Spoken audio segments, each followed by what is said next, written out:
Dame s'épanche sur le cœur de son fils en priant d'infinies prières pour que mon cœur soit le prince d'un lys. Lorsqu'on lit l'encyclique de Pie XI et le décret signé par Paul VI, on est frappé par la ressemblance de certains passages et expressions qui montrent que ce dernier s'est placé dans la continuité de son prédécesseur. Chose normale pour un enseignement du magistère, dont le rôle premier est de garder intact le dépôt de la foi.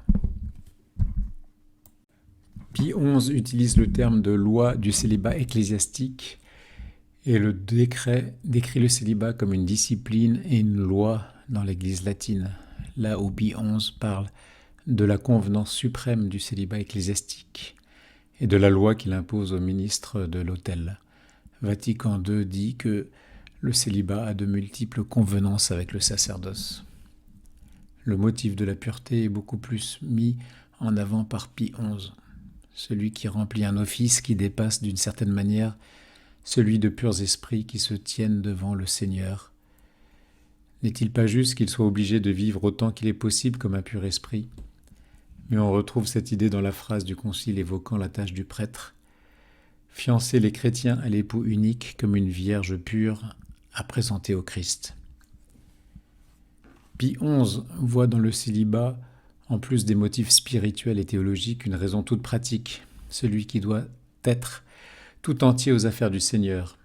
N'est-il pas juste qu'il soit entièrement détaché des choses terrestres et que sa vie soit toujours dans les cieux ? Celui qui doit être sans cesse préoccupé du salut éternel des âmes et continuer vis-à-vis d'elles l'œuvre du Rédempteur, n'est-il pas juste qu'il se libère des préoccupations d'une famille propre qui absorberait une grande partie de son activité ? Le Concile le dit également avec ses propres mots. En gardant la virginité ou le célibat pour le royaume des cieux, les prêtres se consacrent au Christ d'une manière nouvelle et privilégiée. Il leur est plus facile de s'attacher à lui sans que leur cœur soit partagé. Ils sont plus libres pour se consacrer en lui et par lui au service de Dieu et des hommes, plus disponibles pour servir son royaume et l'œuvre de la régénération surnaturelle, plus capables d'accueillir largement la paternité dans le Christ. Ils témoignent ainsi devant les hommes qu'ils veulent se consacrer sans partage à la tâche qui leur est confiée. Pour finir, les deux textes témoignent du même souci de reconnaître la validité du sacerdoce catholique d'Orient, malgré sa discipline différente en matière de célibat. Notre intention n'est pas qu'on l'interprète comme un blâme et une remontrance à l'égard de la discipline différente, légitimement admise dans l'Église orientale, affirme Pie XI. Le Concile développe un peu plus ce point concernant la tradition des Églises orientales. Celles-ci ont des prêtres qui choisissent par don de la grâce de garder le célibat, ce que font les évêques, mais on y trouve aussi des prêtres mariés dont le mérite est très grand, tout en recommandant le célibat ecclésiastique. Ce Saint Concile n'entend aucunement modifier la discipline différente qui est légitimement en vigueur dans les Églises orientales. Avec toute son affection, il exhorte les hommes mariés qui ont été ordonnés prêtres à persévérer dans leur sainte vocation et dans le don total et généreux de leur vie au troupeau qui leur est confié. Le Père Pagès croit voir dans le fait que les évêques des églises d'Orient sont choisis parmi les moines, que cela va dans le sens de l'appartenance, de la continence dans l'essence du sacrement de l'ordre. Il oublie que historiquement il y a une règle toute pratique qui consistait à lutter contre les népotismes, avec des évêques puisés parmi les moines célibataires.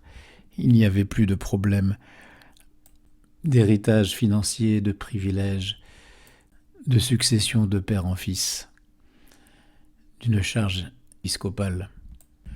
Il nous reste à creuser un peu plus la théologie du sacrement de l'ordre pour comprendre pourquoi la continence ne fait pas partie de sa nature, mais est une convenance et une loi ecclésiastique, contrairement à ce que soutient le Père Pagès. Pourquoi l'Église a-t-elle très tôt recommandé puis imposé la continence aux évêques, aux prêtres, aux diacres et même aux sous-diacres à une certaine époque ? Parce que ces différents ordres ont une chose en commun, ils sont tous liés au sacrement de l'Eucharistie. Saint Thomas appelle ces ordres les ordres sacrés en raison de la matière de leur acte. Un ordre est sacré non pas ici en raison de sa nature, mais parce que son acte s'exerce sur une matière consacrée, dit-il dans le supplément de la Somme. Question 37. Article 3, conclusion. La matière consacrée, il les appelle aussi symboles ou signes sacramentels. Les ordres sacrés empêchent de contracter mariage, dit-il, dans le 7 contrat, car le sacerdoce, le diaconat, dont les actes ont pour objet le corps du Christ et le sang consacré, enfin le sous-diaconat dont l'acte a pour objet les vases consacrés. Ce qui approche de l'autel et de tout ce qui touche à la consécration pour que s'opère la transsubstantiation dans le sacrement de l'Eucharistie, le corps et le sang très saint du Seigneur Jésus, réellement présents dans l'hostie, doivent remplir certaines conditions. La première, qui est mise en avant depuis les débuts de l'Église, c'est la pureté. Pie XI cite saint Épiphane, Éphrem le Syrien, saint Chrysostome pour montrer que l'exigence envers la pureté des prêtres de la Nouvelle Alliance doit être plus élevée que celle des prêtres de l'Ancienne Alliance qui déjà faisaient abstinence pendant les 7 jours que se faisait leur consécration selon la recommandation de Moïse, au nom de Dieu, à Aaron. Or, les sacrifices de cette alliance n'étaient que des sacrifices sanglants d'animaux qui n'enlevaient pas les péchés. Le sacerdoce n'était qu'une image du sacerdoce véritable à venir. Toute la loi et ses préceptes étaient cachés par un voile. Les sacrifices n'étaient pas encore des sacrements, des signes qui produisent réellement par la vertu divine ce qu'ils représentent. Et le plus haut des sacrements, celui vers lequel tous les autres convergent, c'est l'Eucharistie. Dans ce sacrement, Dieu, qui est le seul saint, le seul parfait, la pureté absolue, est réellement et entièrement présent. Saint Thomas résume en une citation de Denis toute celle de Pie XI. Aux impurs, point n'est permis de toucher les symboles. Saint Thomas conclut par conséquent, en une formule ramassée, la raison pour laquelle l'Église a discerné rapidement, certains disent dès le départ, la nécessité d'exiger, de la part des prêtres et des diacres, la continence perpétuelle. C'est pourquoi la continence leur est imposée, afin que soient purs ceux qui touchent aux choses saintes. Voilà le cœur du problème qui nous occupe ici. Puisque la consécration eucharistique dans l'Église catholique se réalise normalement tous les jours, le sacerdoce requiert une pureté continue et quotidienne. La phrase de saint Thomas implique une corrélation négative qui pose une grave question. La non-continence dans le mariage chrétien serait-elle une impureté ? Le mariage n'est-il pas, lui aussi, après tout, un des 7 sacrements de l'Église dont le but est de rendre saints les fidèles ?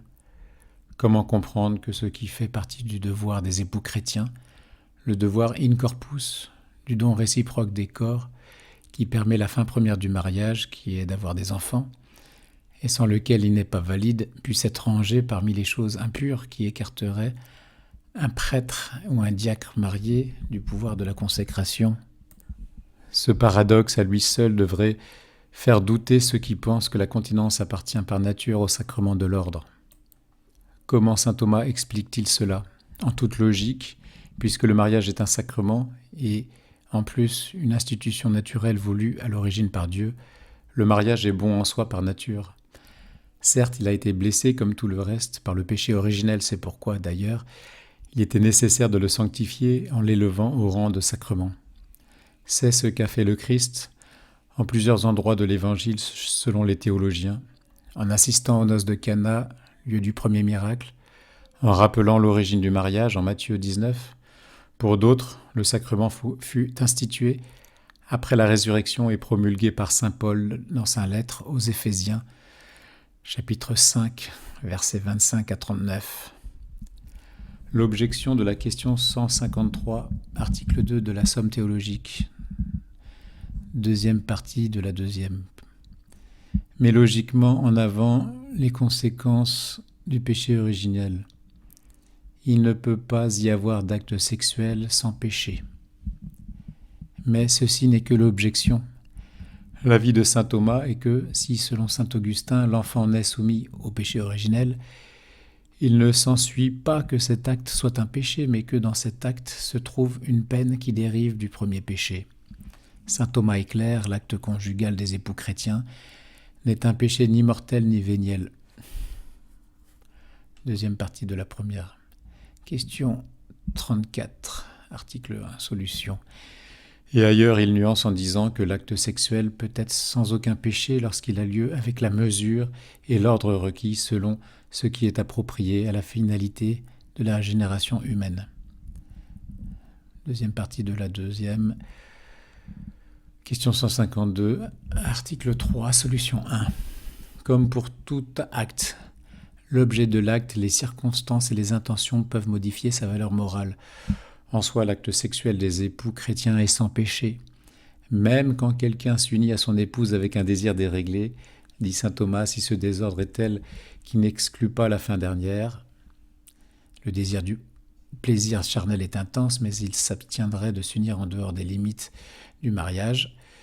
Ce péché n'est que véniel et non mortel, dit-il dans le De Malo, chapitre 15, article 2. Réponse. Si le désir n'est pas déréglé, l'acte sexuel n'est même pas véniel. Cet acte peut être vécu par des chrétiens sans qu'aucun péché ne soit commis. La théologie de saint Jean-Paul II est allée plus loin que celle de saint Thomas. Non seulement l'union des corps vécue dans le sacrement du mariage, dans le respect de l'autre, dans le respect et l'ouverture à la finalité de ce sacrement, qui est premièrement d'avoir des enfants, dans le don total de soi, d'esprit, de cœur, de volonté, n'est pas un péché, mais c'est même inversement un acte de sanctification des époux. C'est leur mode normal de voie de sainteté, celle de la chasteté vécue dans le mariage.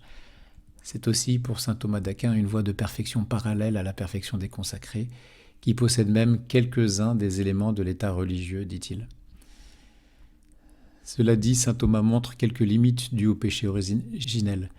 La convoitise et la jouissance ne sont plus soumises à la raison comme avant la chute.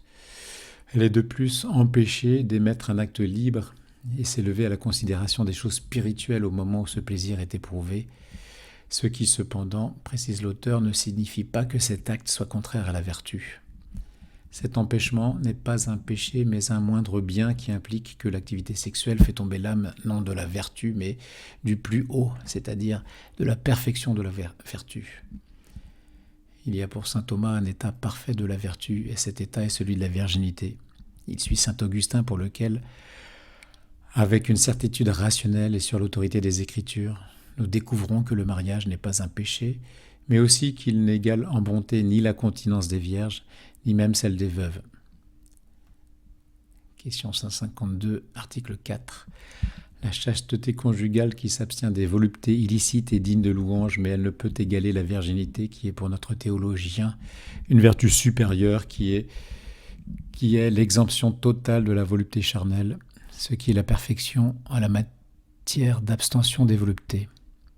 Saint Thomas ajoute d'ailleurs que la perfection de la chasteté du célibat vient de ce que l'abstinence de l'acte sexuel permet de se préoccuper plus parfaitement des choses de Dieu, puisque la pratique de la vie sexuelle retire l'âme de cette parfaite intention de tendre à Dieu. Et parce que l'expérience fréquente des délectations accroît la convoitise d'un cœur qui n'est plus alors sans partage.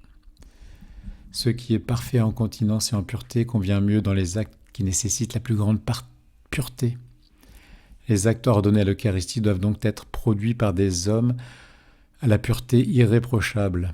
Imposer la virginité, synonyme d'abstention totale des voluptés sexuelles ou de continence perpétuelle, écarte en droit les possibilités d'impureté.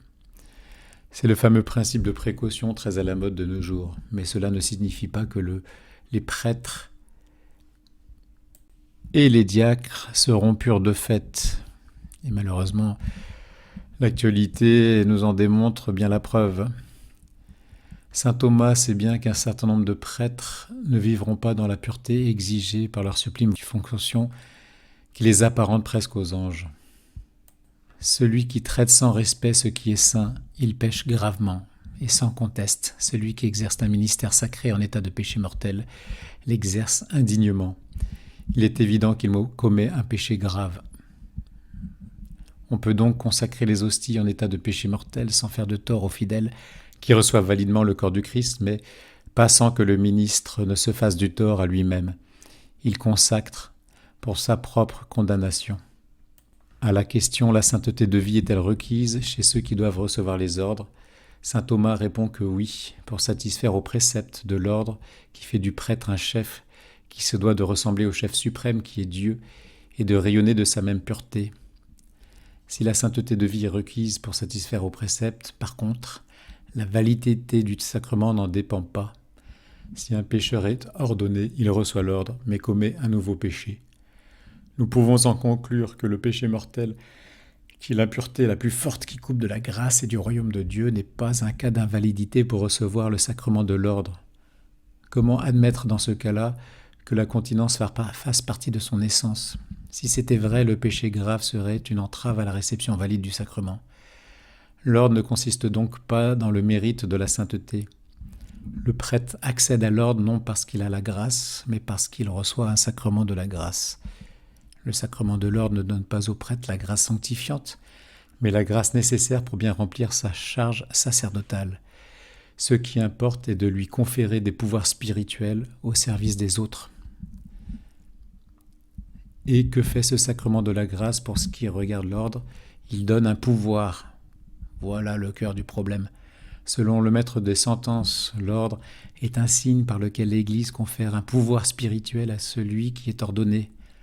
Voilà le cœur et l'essence de ce sacrement. Pour cette raison, saint Thomas va écarter tout ce qui n'entre pas dans cette définition et qui, de ce fait, n'empêche pas sa validité. Impureté du péché, la servitude, le fait d'être esclave, l'homicide, la naissance illégitime, certains défauts corporels.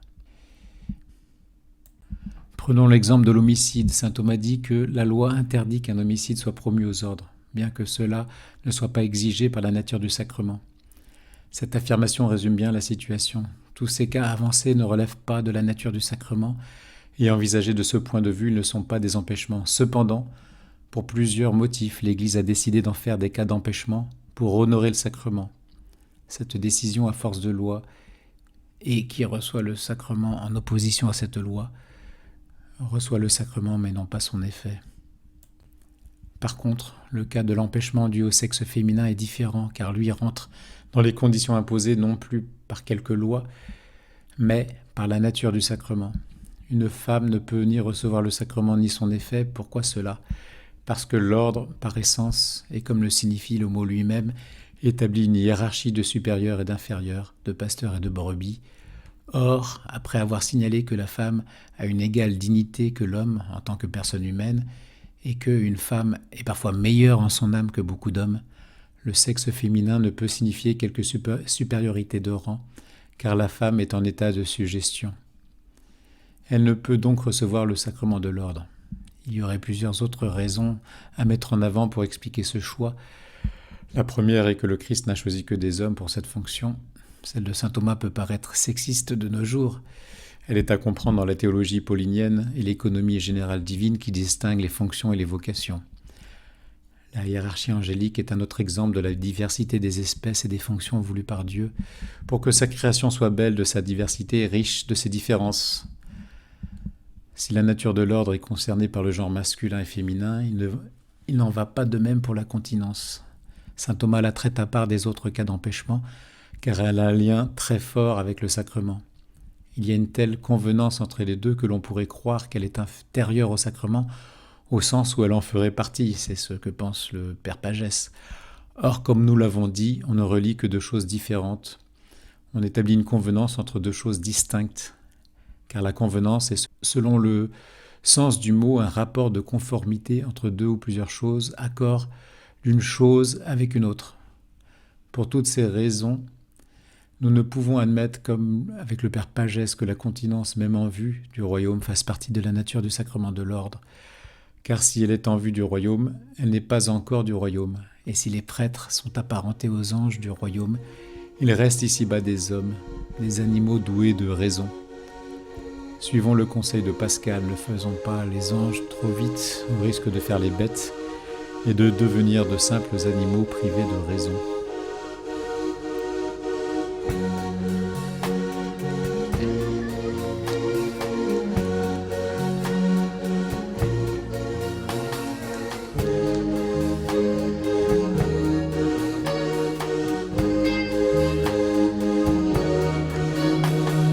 Telle une larme de lumière femme s'épanche sur le cœur de son fils en priant d'infinies prières pour que mon cœur soit le prince d'un lys. Ses yeux posés sur mon âme la surveille jour et nuit. Le roi en a fait Notre-Dame pour qu'elle soit bien mieux qu'un appui.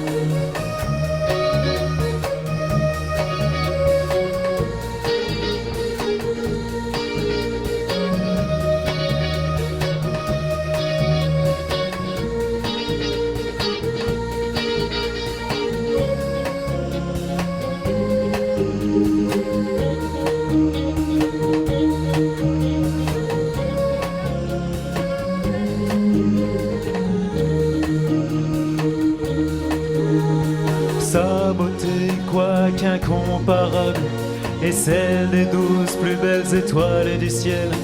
Et dans mon désert de sel et de sable, son sourire m'est bien plus doux que le miel.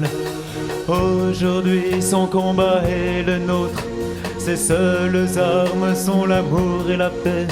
Et je veux être de ses apôtres pour briser les murs, les fausses vérités.